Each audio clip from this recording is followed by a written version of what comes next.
दोस्तों, आपको क्या लगता है अगर एक दिन कभी YouTube बंद हो जाए तो आप क्या यूज करोगे? 16 अक्टूबर 2018 को कुछ ऐसा ही हुआ था, जब रात के करीब 8-9 बजे YouTube कुछ घंटों के लिए डाउन हो गया था और लोग YouTube यूज नहीं कर पा रहे थे। लेकिन क्या आपको आइडिया है कि अधिकतर लोगों ने YouTube का ऑल्टरनेटिव किसे चुना और वो सीधा किस वेबसाइट पर चले गए? वो वेबसाइट थी पॉर्नहब। जी हाँ दोस्तों, जब YouTube डाउन हुआ उसके तुरंत बाद इस पॉर्न वेबसाइट पे ट्रैफिक अचानक 21% तक बढ़ गया और जब YouTube वापस आया तो ये ट्रैफिक अपने आप नॉर्मल हो गया। एक समय था जब लोग अपनी मर्जी से ये डिसाइड करते थे कि आज मैं सेक्सुअल कंटेंट देखूंगा, लेकिन पिछले कुछ सालों में ये कंट्रोल भी बड़ी बड़ी companies, businessman and social media giants ने आपसे छीन लिया है। अब ये लोग डिसाइड करते हैं कि आप कब क्या देखोगे, क्योंकि इसके पीछे इनका एक बहुत बड़ा ट्रैप है जिसमें ये हर पल लाखों लोगों को फंसा रहे हैं और ये चाहते हैं कि आप भी बाकियों की तरह भीड़ का हिस्सा बन के रहो, अपने गोल्स और लाइफ पर्पस को भुलाकर बस इनके प्लेटफॉर्म्स पर अपना टाइम, अटेंशन और लाइफ स्पेंड करते रहो। क्योंकि आज खुद को सेक्सुअली स्टिमुलेटेड फील कराने के लिए आपको इनकॉग्निटो ब्राउजर को ओपन करने की जरूरत नहीं है, बल्कि आपको सिर्फ अपना फेसबुक ओपन करना है, इंस्टाग्राम पर रील्स देखनी है, ट्विटर पे कुछ अकाउंट्स को फॉलो करना है, स्नैपचैट, यूट्यूब, रेडिट को कुछ देर यूज करना है, या इवन आप टीवी देखो, आसपास के एड्स देखो या घर से बाहर निकलो। हर जगह आपको इतना ज्यादा सेक्सुअली ट्रिगरिंग कंटेंट दिखाया जाएगा कि आप अपने आप सेक्सुअली अराउज हो जाओगे। सोशल मीडिया अब आपको सिर्फ लाइफ से डिस्ट्रैक्ट नहीं कर रहा, बल्कि आपको और आपकी लाइफ को धीरे धीरे बर्बाद कर रहा है। पर अचानक ऐसा कैसे हो गया है? सभी सोशल मीडिया प्लेटफॉर्म एक सॉफ्ट पॉर्न साइट्स क्यों बन के रह गए हैं? और आखिर क्यों आप जहां भी नजर मारो हर थोड़ी देर में आपको कुछ ना कुछ सेक्सुअली ट्रिगरिंग चीजें दिखती हैं? The master minds versus your mind. सबसे पहली बात, कुछ भी अचानक से नहीं हुआ, ये कोई एक्सीडेंट नहीं है, बल्कि ये इस दुनिया के सबसे ब्रिलियंट माइंड्स की प्लानिंग है जो आपको इस मैट्रिक्स में ट्रैप करके रखना चाहते हैं। वो चाहते हैं कि आप इससे बाहर ना निकल पाओ। ऐसा नहीं है कि ट्विटर को पता नहीं है कि उसका 13% हिस्सा पोर्नोग्राफिक मटेरियल से भरा पड़ा है। इंस्टाग्राम और फेसबुक भी ये जानता है कि उनके प्लेटफॉर्म पे कितनी हाफ न्यूडिटी है, पर फिर भी वो इसके बारे में कुछ नहीं करते। मगर ऐसा क्यों है? इसके पीछे जवाब बहुत सीधा है। ये सभी सोशल मीडिया कंपनीज चाहती हैं कि आप उनके प्लेटफॉर्म का ज्यादा से ज्यादा यूज करो ताकि वो ज्यादा से ज्यादा पैसा कमा पाए। आपका अटेंशन ही उनके लिए उनका प्रॉफिट है, जिसके लिए वो आपको ऐसा कंटेंट दिखाते हैं जिसमें आप इंटरेस्टेड या हुक्ड रहो और आप ज्यादा से ज्यादा टाइम उनके ऐप पर स्पेंड करो। क्योंकि अब वो ये बात समझ चुके हैं कि इस दुनिया के हर इंसान का, चाहे मेल हो या फीमेल, ओल्ड हो या टीन, सभी का इंटरेस्ट सेक्स है, जिससे इंसान कभी बोर नहीं होने वाला। और इस बात का प्रूफ भी आप खुद हो। ये डेटा ही देख लो, जिसके अकॉर्डिंग इंस्टाग्राम पे एक पर्सन की बॉडी जितना ज्यादा एक्सपोज होगी, यानी दिखेगी, उतने ही ज्यादा लाइक्स आएंगे, चाहे नीश कोई भी हो, सेलिब्रिटीज, फैशन, फिटनेस या ट्रैवल। जिसकी बॉडी ज्यादा दिखेगी उसे उतना ही पसंद करा जाएगा। यही रीजन है कोई अपने खाने की फोटो डाले तो उसे इतना पसंद नहीं करा जाता। इस पैटर्न को नोट करते हुए सभी सोशल मीडिया कंपनीज ज्यादा से ज्यादा ऐसा कंटेंट पुश करती हैं जिसमें बॉडी का एक्सपोजर हो, हाफ न्यूडिटी हो, जिसे सेक्सुअलाइज करा जा सके। हम सभी अक्सर ये बात भूल जाते हैं कि ये सारी companies at the end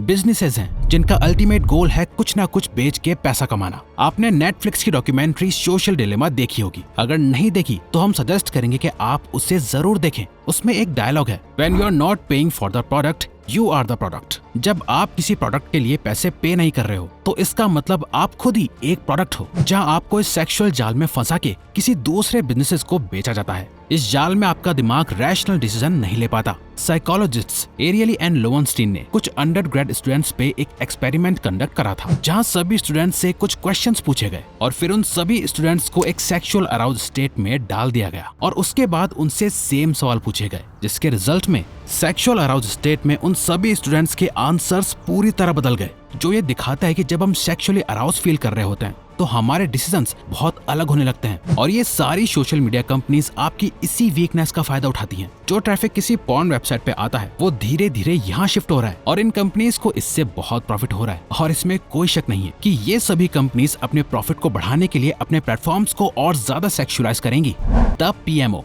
social media पे आप जो देखते हो वो है सॉफ्ट पॉर्न, जो लीड करता है आपको एक्चुअली में पॉर्न देखने के लिए और फिर पॉर्न लीड करता है आपको मैस्टरबेट करने के लिए ताकि आप ऑर्गेज्म अचीव कर सको। इस पूरे प्रोसेस को PMO कहा जाता है, यानी पॉर्न, मैस्टरबेशन, ऑर्गेज्म। अब पॉर्न देखने के तो वैसे बहुत नुकसान है। इससे आपकी रिलेशनशिप्स खराब होती हैं, आपकी सेक्स ड्राइव लो होती है, डिप्रेशन, एंजाइटी, ये सभी पॉर्न और मैस्टरबेशन के साइड इफेक्ट्स हैं। पर रिवायर्स, मैस्टरबेशन तो हार्मफुल नहीं है, ये तो बिल्कुल नॉर्मल चीज है। ऑलराइट, हम सभी को ये डाउट कभी न कभी तो आया ही है कि क्या मैस्टरबेशन सही है या गलत। घर में किसी बड़े से तो नहीं पूछ सकते, दोस्तों से पूछो तो पता चलता है कि सभी कर रहे हैं। प्लस इंटरनेट पे जाओ तो हजारों लोग सिर्फ एक ही बात कहते हैं कि मैस्टरबेशन में कोई नुकसान नहीं, it's safe, it's completely normal. और हम मान लेते हैं कि इतने लोग कह रहे हैं तो ठीक ही होगा। अगर इन केस ये इतना ही सही या नॉर्मल है तो इंडिया का फर्टिलिटी रेट लास्ट 10 सालों में 20% कैसे गिर चुका है। मैन अपने 20s में प्री मैच्योर इजैकुलेशन और इरेक्टाइल डिसफंक्शन से गुजर रहे हैं। मेल्स और फीमेल्स दोनों में ही पॉर्न एडिक्शन इतना क्यों बढ़ता जा रहा है। अब आप ये मानो या ना मानो, पर ये एक बहुत बड़ी प्रॉब्लम बन चुकी है और लोग शतरमुर्ग की तरह जमीन के अंदर मुंह घुसा के बैठे हुए हैं, जो इतनी बड़ी प्रॉब्लम को नहीं देखना चाहते हैं और ना ही इससे बाहर निकल पा रहे हैं। और लोग कह रहे हैं कि मैस्टरबेट करना सेफ है। ये सेफ नहीं है, ना ही ये नॉर्मल है, ना ही नेचुरल। जरा सोच के देखो, आपकी बॉडी के लिए क्या ज्यादा नेचुरल है, सेक्स या फिर मैस्टरबेशन? आपकी बॉडी ऑपोजिट जेंडर के साथ कनेक्ट करने के लिए बनी है या पॉर्न देखते हुए हाथों का यूज करने के लिए? मैस्टरबेट करके आप बेसिकली सेक्स को रेप्लिकेट करने की कोशिश कर रहे हो और आपको लग रहा है कि ये नॉर्मल है।